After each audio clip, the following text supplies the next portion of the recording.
Hello everyone, Miss Metcalf here again. Today in this video we're going to talk about the distributive property. Hopefully you've already watched the combining like terms video because you're going to need that in order to understand the distributive property. This is another one of those things that you definitely need to know and understand. You're going to be using this every year in math from now on. Like I'm talking every type of math in high school. If you go to college, everybody in college has to take at least one math class, depending on your degree, if not more. So it's going to be something that you need to know for the long haul. So let's look at a real world example to understand what the distributive property is, how we use it, and why we use it. So there's three friends having lunch. They realize quickly that they each have 3 strawberries and 2 cookies. Just so happens that's what they all have in their lunchbox. How many strawberries and cookies are there altogether? Now I know that without doing any work or anything, you can think back to elementary and you've probably done problems like this and you kind of do it all in your head or a little piece by piece and then you get your answer. Well, there's kind of a, I guess, fancier, higher level way of doing it once we get into middle school, and that's using the distributive property. So let's just look at what this example might actually look like. So we have the 3 friends, right? And they each have, so we have 3 times of 3 strawberries and 2 cookies on the table, right? 3 times of that because Sue has it, Sally has it, and Beth has it. That's 3 different people that have this same thing. Okay, so if we expand that, because we said it's 3 times of that. Now, yes, that's going to come into play when we talk about what this means, multiplication, when we have no sign in between a number and a parentheses. But really, I just want you to think of like 3 times of that, meaning one kid has this laid out, then and meaning plus, the next kid has this, and the other kid has this. Okay, so hopefully that's a fair way. You're like, yeah, I'm with you. So this is what one girl has, this is what another girl has, and that's what another girl has. This long number sentence here, or picture sentence, it means the same as this one. It's just we're expanding it to see what it really ends up being. Now, if you take away those parentheses, and we can do that, that's going to help us see how we can combine things and get to that answer of the amount of strawberries and the amount of cookies. So this is where that combining like terms comes in. I know that I can combine and group up all the strawberries because they're the same kind of food, and then I can group up all my cookies, right? And then that's how I find out, let's see, 3, 6, 9 strawberries, 2, 4, 6 cookies. And again, that's probably what you were thinking already. Because you're like, yeah, there's 3 kids, 3 strawberries, 3 times 3 is 9, and then, so on. But this is what the distributive property is, and this is what it looks like when you really take those thought processes in your head and lay them out on, paper or a PowerPoint presentation. That's June, my dog's snoring.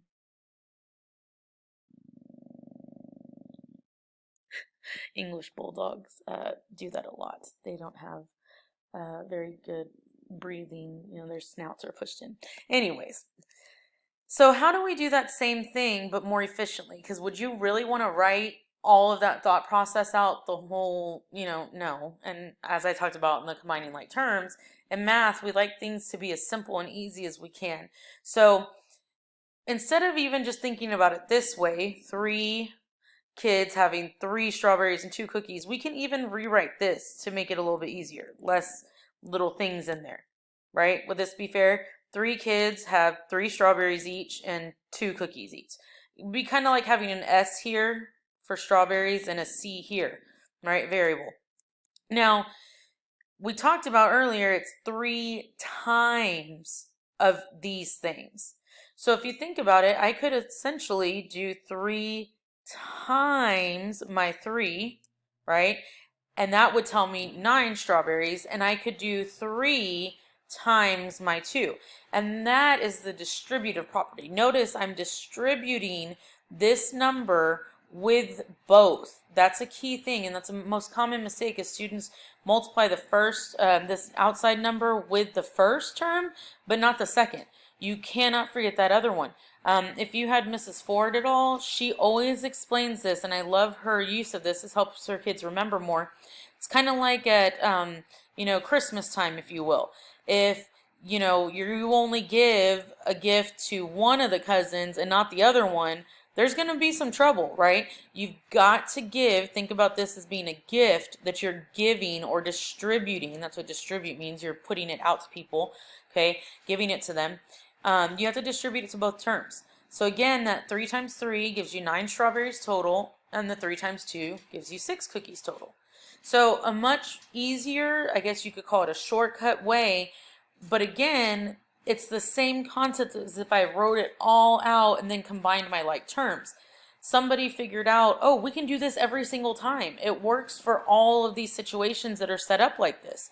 So that's how we got up with our distributive property. So what does it look like in math?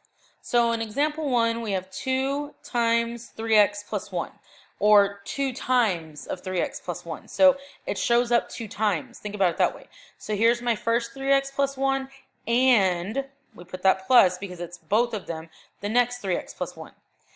If we take away those parentheses, we can then combine like terms. So notice our x's can be combined.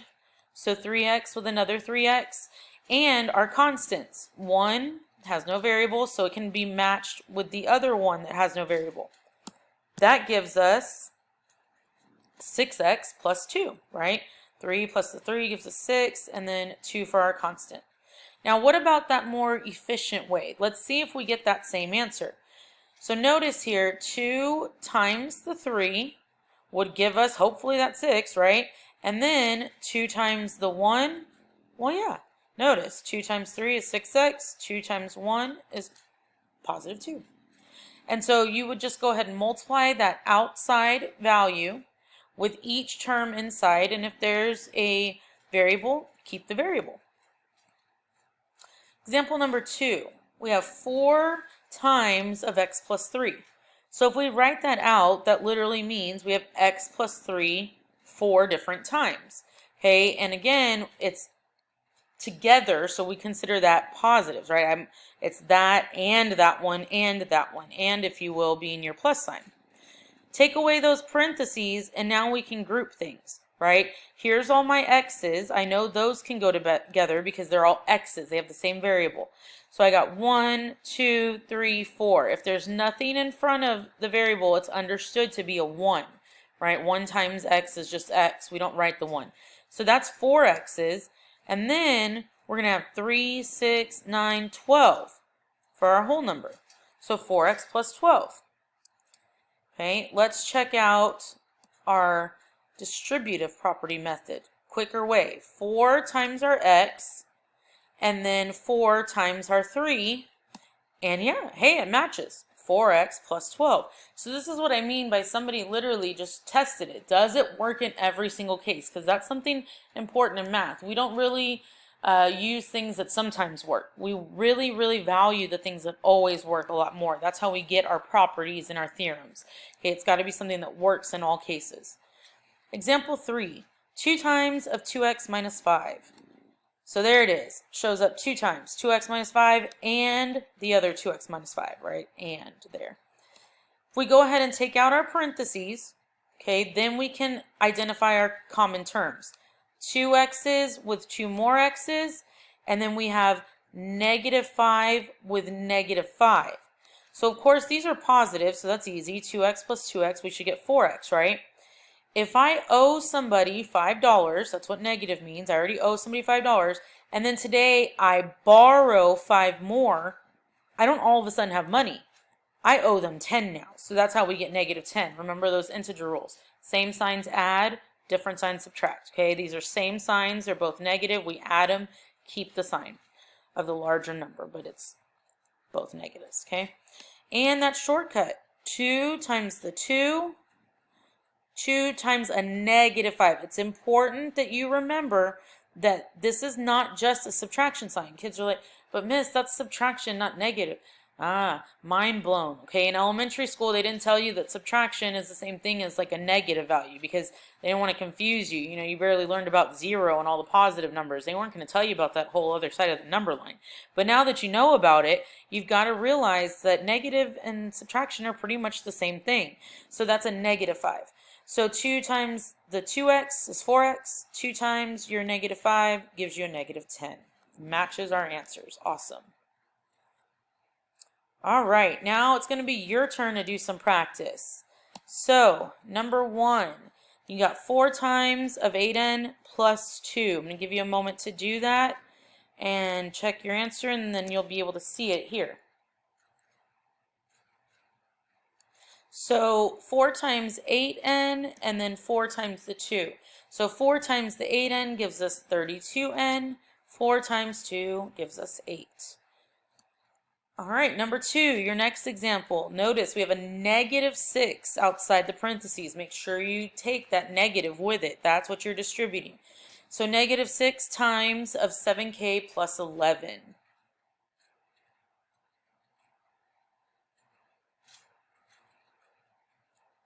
All right, so negative 6 times 7 would give us negative 42k. And then negative 6 times a positive 11. That's something to be careful with. All right, we were going to number 3. So number 3 is negative 10 times of a minus 5. Okay, I'm going to give you a second to try that one. So negative 10 times the a would give us negative 10a, right? And then the negative 10 times a negative 5. Negative times a negative gives us a positive 50. Those integer rules. And our last one, number 4. 3 times of 6r plus 8. Go ahead and try that one. So 3 times 6r, and then we're going to have to do 3 times 8. So the 3 times 6 gives us 18 r's, and then 3 times 8, those are both positive, gives us a positive 24. All right, I hope that was a good reminder of the distributive property for you. Remember, you can watch this as many times as you need to on my YouTube channel so that you can, review it if you need to as you're working out other assignments later on this school year or even next school year. Have a great day.